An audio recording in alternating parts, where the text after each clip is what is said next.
Baik, perkenalkan nama saya Melani Angela Simanung Khalid, NIM 0820 1048, Program Studi Perencanaan Wilayah dan Kota, kelas pengantar metode statistik J, dengan dosen pengampu Bapak Calam Ari Wiradinata Simatupang, SSSI, MSSI. Di sini saya akan mempresentasikan tugas besar kelompok kami, yaitu kelompok 10, dengan judul Analisa Pengaruh Pembelajaran Daring terhadap Tingkat Stres Mahasiswa dan Pelajar SMA. Dengan anggota kelompok yang pertama, Jonathan Manihuruk 08 dengan NIM 0838, dan yang kedua Lailatul Makfiro dengan NIM 0842. Yang ketiga saya sendiri Melani Angela Simanung Khalid dengan NIM 0848. Yang keempat Mila Vira Puspita dengan NIM 0850, dan yang kelima Ripka Elizabeth Tambunan dengan NIM 0872.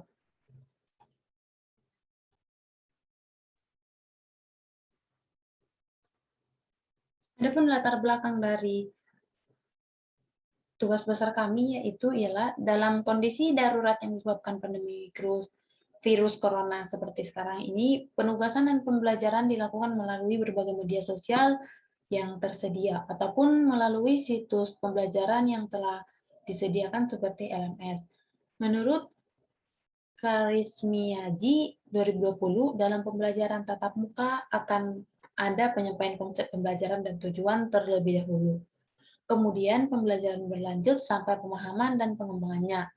Tahapan-tahapan tersebut dinilai tidak berjalan dengan baik saat dilakukannya pembelajaran secara daring dalam situasi seperti sekarang ini, sehingga dapat dibilang bahwa jalan dan alternatif yang diambil pemerintah ini tidak selamanya berdampak positif saja, melainkan memiliki dampak negatif juga. Adapun rumusan masalah dari tugas besar kami, yaitu yang pertama, bagaimana hubungan antara waktu rata-rata pembelajaran daring terhadap tingkat stres mahasiswa dan pelajar SMA pada masa pandemi COVID-19. Yang kedua, bagaimana kondisi tingkat stres mahasiswa dan pelajar SMA selama mengikuti pembelajaran daring di masa COVID-19. Dengan tujuan, yang pertama, mengidentifikasi hubungan antara waktu rata-rata pembelajaran daring terhadap tingkat stres mahasiswa dan pelajar SMA pada masa pandemi COVID-19. Yang kedua, mengidentifikasi kondisi tingkat stres mahasiswa dan pelajar SMA selama mengikuti pembelajaran daring di masa COVID-19. Dengan tinjau pustaka, yang pertama statistika deskriptif, yaitu statistika deskriptif yang berhubungan dengan pengumpulan peringkasan data serta penyajian data sehingga dapat memberikan informasi yang diinginkan, yang meliputi rata-rata, median, minimum, dan maksimum, varians, dan standar deviasi atau simpangan baku. Selanjutnya, analisa korelasi. Analisa korelasi merupakan salah satu teknik analisis yang dalam statistik yang digunakan untuk mencari hubungan antara dua variabel yang bersifat kuantitatif dan atau berdasarkan jumlah yang berkaitan dengan angka. Dan terdapat beberapa tingkatan dalam korelasi, yaitu korelasi sederhana dan korelasi parsial. Selanjutnya, analisis korelasi. Uji ini digunakan untuk mengetahui apakah ada korelasi antara variabel independen atau X terhadap variabel dependen atau Y. Adapun langkah-langkah dalam analisis uji korelasi ialah sebagai berikut. Yang pertama, hipotesis. Yang kedua, menentukan alfa sama dengan 5%. Yang ketiga, daerah kritis. Dengan tolak HO jika mutlak T sama dengan lebih besar dari T, A per 2 dikali DF bagi N kurang 2, atau P value lebih kecil dari A. Dan statistik uji dengan T sama dengan Rx dikali akar N kurang 2 per 1 kurang Rx kuadrat.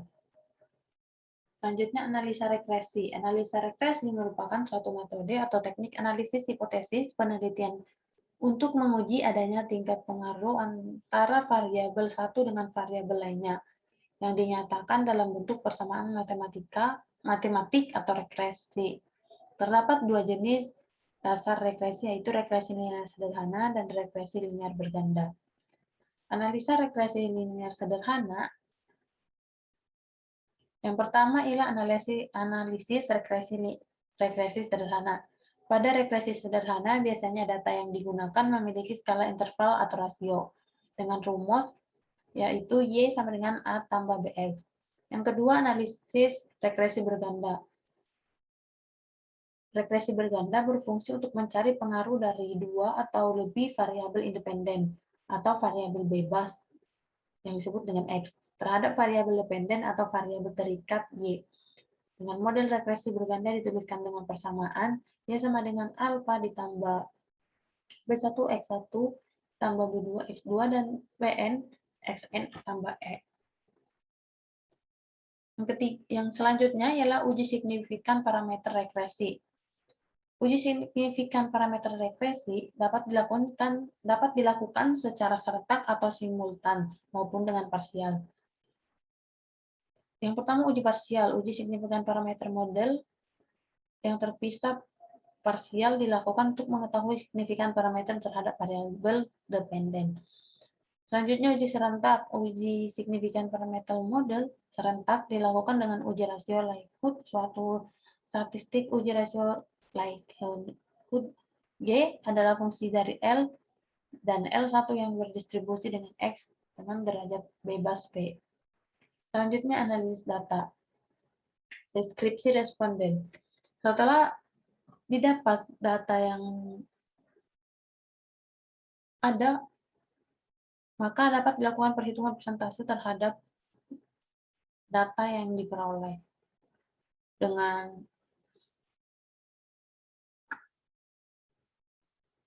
berdasarkan diagram tersebut, dapat dilihat bahwa berdasarkan data dan sampel yang telah didapatkan melalui kuesioner Google Form, didapat bahwa responden terdiri dari 84 mahasiswa yang berasal dari 24 universitas yang berbeda dan terdiri dari 36 SMA atau sederajat yang berasal dari 12 sekolah yang berbeda. Dengan keterangan variabel Y dan variabel X, yang pertama, X1 ialah rasa jenuh ketika menatap handphone atau laptop selama pembelajaran daring. X2 ialah rasa kesulitan berkonsentrasi selama pembelajaran. X3 ialah rasa cemas dan gelisah. X4 ialah rasa kelelahan secara fisik maupun emosional selama pembelajaran daring. X5 ialah rasa kelelahan walaupun sedang istirahat atau sedang tidak melakukan apapun. Dan Y ialah waktu rata-rata pembelajaran daring pelajar SMA dan mahasiswa. Selanjutnya, analisis data responden, statistik deskriptif. Yang dilakukan untuk mengetahui karakteristik data yang kita lihat dari nilai standar. Yang dapat kita lihat bahwa terdapat mean, standar deviasi, variansi, maksimum, dan minimum. Berikut ialah tabel statistika deskriptifnya.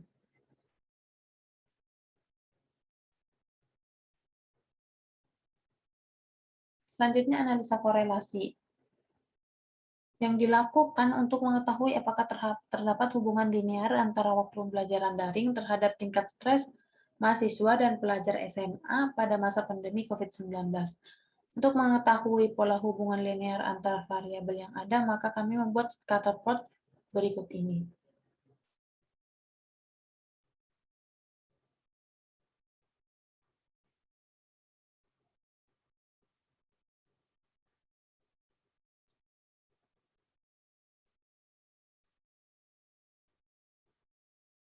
Berikut ialah gambar scatter plot hubungan antara Y dan X1, scatter plot Y dan X2, di mana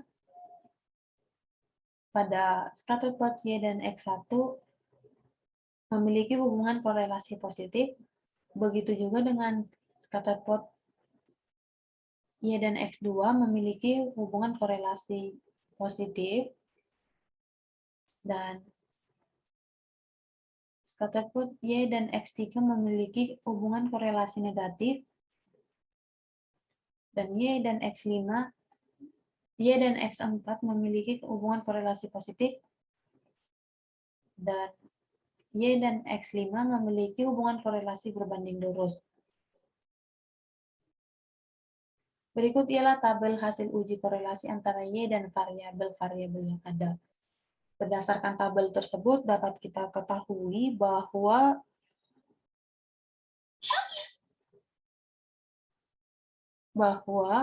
hmm,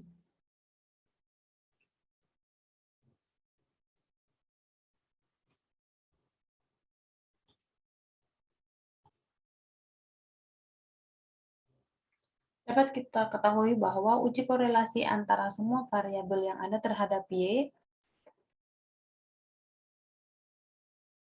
berpengaruh rendah karena nilai p-value dari hubungan korelasi Y pada setiap variabel X berada pada level signifikan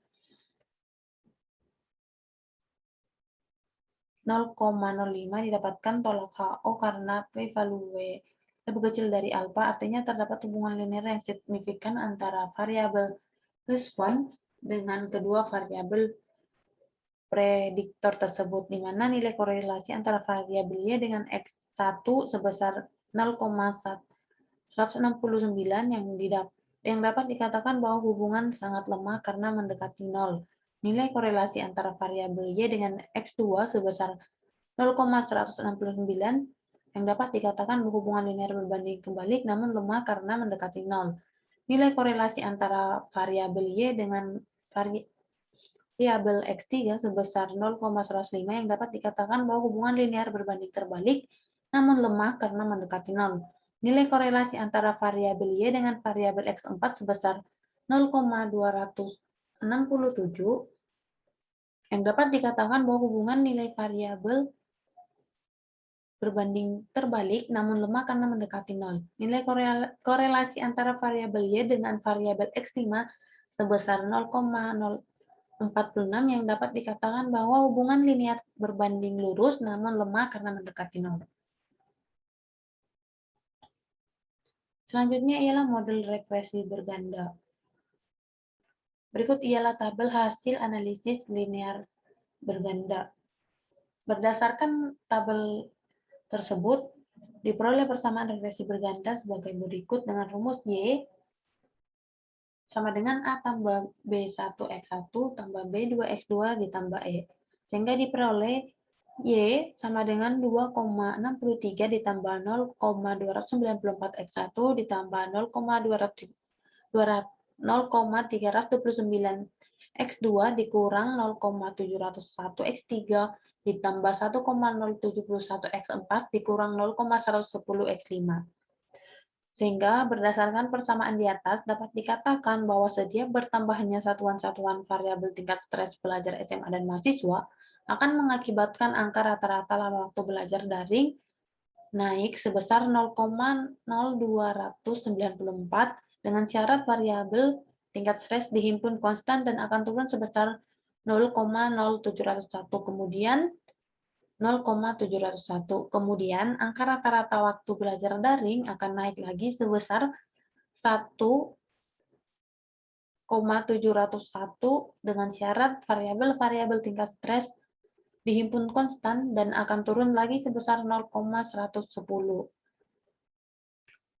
Jika ditambahkan satu satuan tingkat variabel tingkat stres pelajar SMA dan mahasiswa yang dihimpun konstan. Selanjutnya simulasi prediksi. Yang pertama ialah uji serentak. Berikut ialah tabel hasil analisa regresi uji serentak.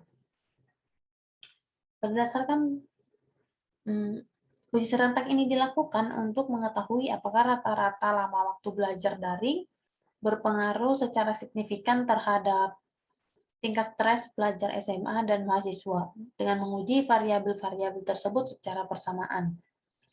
Berdasarkan nilai dari tabel tersebut, dapat diketahui bahwa rata-rata lama waktu belajar daring dengan tingkat stres pelajar SMA dan mahasiswa memiliki pengaruh yang signifikan karena p-value atau 0,005 lebih kecil dari alfa 0,05 dan nilai F hitung lebih kecil dari F tabel, sehingga dapat diambil keputusan bahwa tolak H0 yang artinya terdapat minimal ada salah satu nilai parameter yang signifikan terhadap model.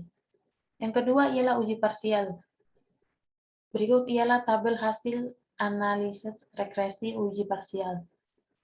Uji parsial ini dilakukan untuk mengetahui apakah rata-rata waktu belajar daring berpengaruh secara signifikan terhadap tingkat stres mahasiswa dan pelajar SMA.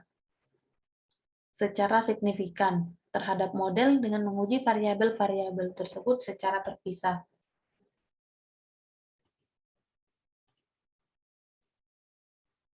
Sehingga berdasarkan tabel tersebut, didapat kesimpulan bahwa rata-rata lama waktu belajar dengan daring dengan tingkat stres pelajar SMA dan mahasiswa memiliki nilai p-value sama dengan 0,030 lebih kecil dari alfa 0,05 sehingga menghasilkan keputusan tolak HO yang artinya terdapat hubungan yang signifikan rata-rata lama waktu belajar daring dengan tingkat stres pelajar SMA dan mahasiswa terhadap model.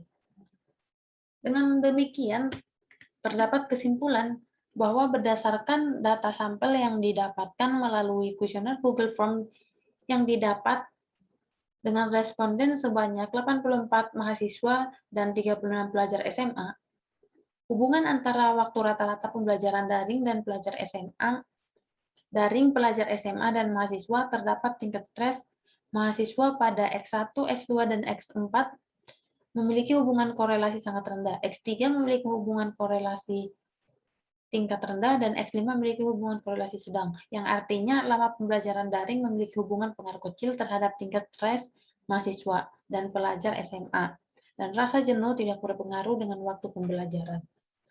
Di mana dalam hal ini dapat disimpulkan bahwa adanya pembelajaran daring atau tidak, pelajar SMA dan mahasiswa sudah mempunyai rasa stres yang sangat tinggi terhadap pembelajarannya. Adapun saran dari kami yaitu melakukan penelitian harus lebih teliti lagi pada saat memasukkan data dan mengikuti langkah-langkah yang ada.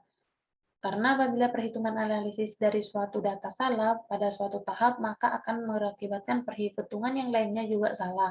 Dan juga perlu diperhatikan lagi dalam pengambilan kesimpulan dan hasil data yang dimiliki sebisa mungkin peneliti mampu menarik kesimpulan yang tidak menimbulkan kesimpulan yang ambigu atau multitafsir. Sekian presentasi dari saya, Mailani Engineers Manung Khalid, kelas penonton metode statistika J, kelompok 10. Saya ucapkan terima kasih.